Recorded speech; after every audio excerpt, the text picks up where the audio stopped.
Hi, I'm Dawn Blitzell, an artist and art educator from Ohio, and with a little inspiration from my students, I've actually developed a new way to glaze ceramics. You might be familiar with acrylic paint pours. Well, today we're going to talk about glaze pour paintings. I originally started on functional sculptures and bowls and things until I realized Mako actually makes clay canvases. They come in different sizes and make fabulous surfaces for doing any type of painting on them with glazes. I'm just going to teach you how to do a pour painting with them and the wonderful glaze of Stroke and Coat. These are the first two that I created. They're both done with Stroke and Coat on the 8x10 canvases. They're the same color palette except for the change in white and black. I've learned lots of things, including to what level I need to thin the Stroke and Coat to make it move across the canvas successfully. I've also learned that while it makes a fabulous result in Stroke and Coat, you can also use the foundations glazes. So this is a direct color comparison of the two. Foundations, you can use it straight out of the bottle. It's thin enough to pour onto the canvas.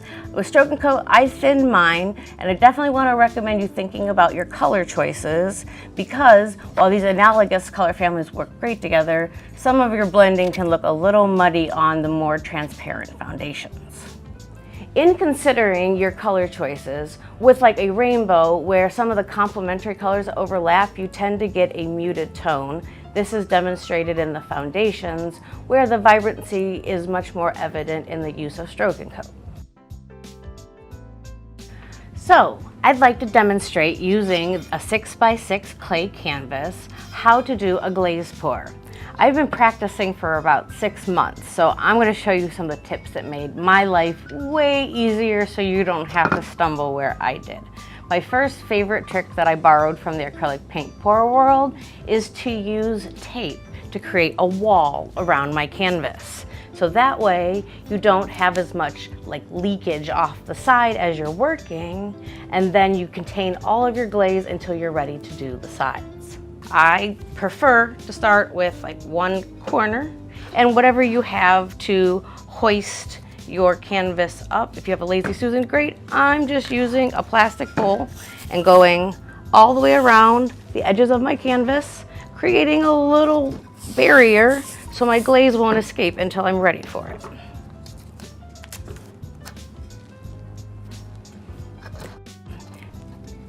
So if you do a pre-glaze layer down first, you definitely have to wait for that to dry for the tape to stick.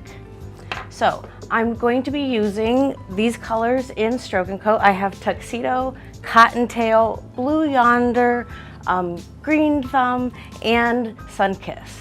They were the ones that were used in my demo and have a comparison match in the foundation with glazes. I've already pre-prepared my pouring cup.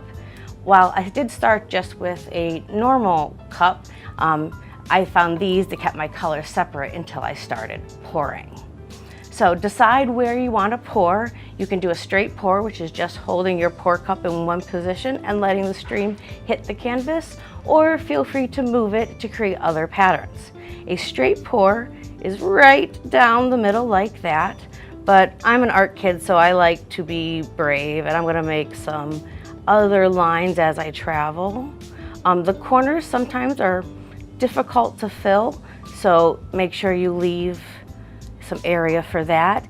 If your glaze seems like it's not wanting to move for you, a finger mister bottle is your best friend. I do not recommend a spray bottle though, because it will put down too big of droplets in the process.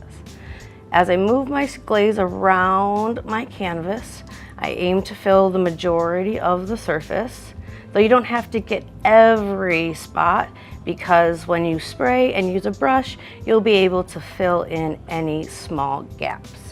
I did learn the hard way, if you leave a gap, it will definitely pull apart in the kiln. I do these at a low fire, but they can also be done at a higher fire range if that's your interest or you're working on stoneware. So now I get to think about gyroscoping or moving my canvas, but I'm going to fix this small little, oh, it's starting to do it on its own. If you have a gap, you can mist them and they'll disappear. I'm going to mist my edges because they're the parts that are resistant to getting the glaze. And then I'm going to start tilting my canvas. If I lean one direction and get that edge filled to a corner, and then work my way over. And then I'm tilting to get that corner filled. And you can allow it to stretch as much as you like. If you want a more distinct unstretched design, you simply put down more glaze in the beginning. Almost around to all of my corners. And then we get to address how to do the walls.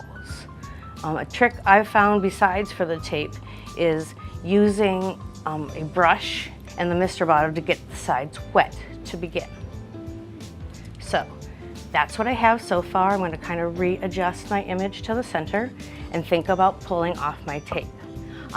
I personally really like to use these brushes because they happen to be the same width as my canvases, but any brush will do. And I'm also a big fan of having a little silicone cup or spare condiment cup around, because if you have somewhere that doesn't quite want to get covered, you can actually take your cup and pour into the silicone cup and get a little bit prepped for when you go to do your walls.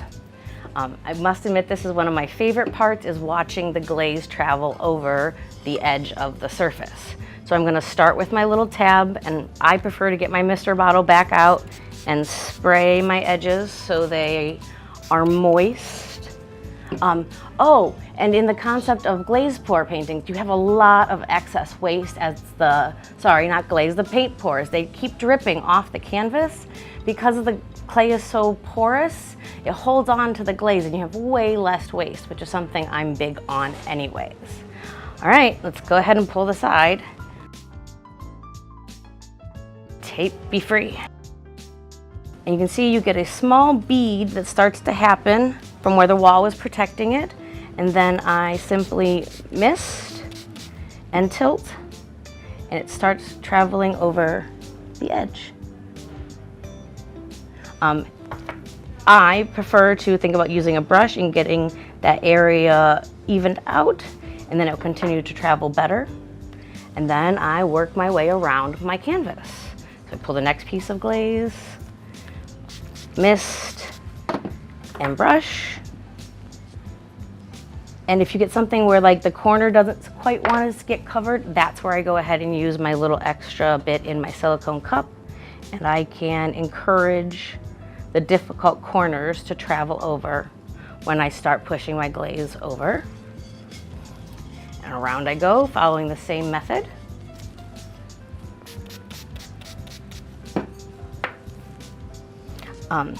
If you really want to stretch your glaze and get a finer design, having a layer of glaze on the canvas first can help, but obviously it's not necessary. And we are down to the last side, tape's off. And we can watch it take off down the sides. And I'm going to go back and touch up my corners,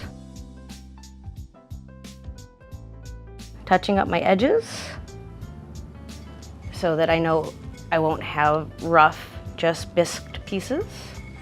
And even my movement in spinning it around my hand keeps the color traveling on the surface. And then you get to be as brave as you want to and how far you stretch it. What design are you interested in? And how crisp you want your lines. The more you stretch it, your lines are going to get wider. And the more you leave it alone, the bolder your images will be. So there is a glaze pour painting. You see, not a ton of waste. And then I find something to set it on to let it drip and finish.